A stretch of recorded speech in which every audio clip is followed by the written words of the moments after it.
তারা 32 ঘন্টা ধরে অনশন করেছিলেন বলে খবর পেয়েছি। তারা বেরিয়ে আসলে আরো পরিষ্কারভাবে জানা যাবে। এবং আমার আসলে আমাদের জাতীয় কবি কাজী নজরুল ইসলামের কথা মনে পড়েছে। পত্রিকায় তার লেখার জন্য তাকে আটক করা হয়েছিল, আপনারা জানেন, আনন্দময়ীর আগমনে কবিতার জন্য। তারপর 39 দিন তিনি অনশন করেছিলেন, হার মানেননি। আমাদের সন্তানরাও হার মানবে না। এবং এই 6 জন কিন্তু শেষ নয়, এর বাইরেও আরো অনেককে আটক করা হয়েছে। অনেক জায়গা থেকে নারীদের আটক করা হয়েছে কোনো নারী পুলিশের উপস্থিতি ছাড়া, সে অভিযোগ আমরা পেয়েছি। বিভিন্ন জায়গায় মোবাইল চেক করা হচ্ছে, যার কোনো অধিকার আইন শৃঙ্খলা রক্ষাকারী বাহিনীর নেই। এইগুলো অবিলম্বে বন্ধ করতে হবে। আজকে আমার স্ত্রী আমার পাশে রয়েছেন, তিনি একটু আগে ঢাকা বিশ্ববিদ্যালয়ে যাওয়ার চেষ্টা করছিলেন।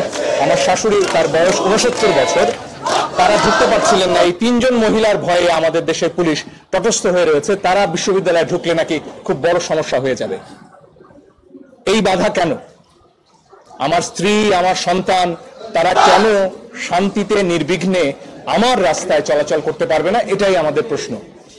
আমাদের খুব পরিষ্কার কথা, এই ধরনের হয়রানির কোনো অধিকার আমাদের সংবিধান দেয়নি। মোবাইল চেক করা যাবে না, বিনা কারণে কাউকে তুলে নেওয়া যাবে না, নারী পুলিশের উপস্থিতি ছাড়া নারীদের ধরে নেওয়া যাবে না। এগুলো অবিলম্বে বন্ধ করতে হবে। তো এর একটা অংশের কথা তো এর আগে আমরা বললাম, যেখানে গুলির ব্যাপারটি রয়েছে। এর পাশাপাশি ইন্টারিম অর্ডার রয়েছে, কেন তাদেরকে এই করা হয়েছে সেই সবগুলো বিষয়ে আসতে পারবে। এবং এই 6 দিন কি হিসেবে তাদের রাখা হলো সেটাও নিশ্চয়ই সরকার বলবে আমাদের, যে তারা স্বেচ্ছায় ছিলেন কিনা, কেন তাদের অনশন করতে হলো, এই বিষয়গুলো তো তাদের বলতে হবে, জবাব দিতে হবে। ছেড়ে দিলেই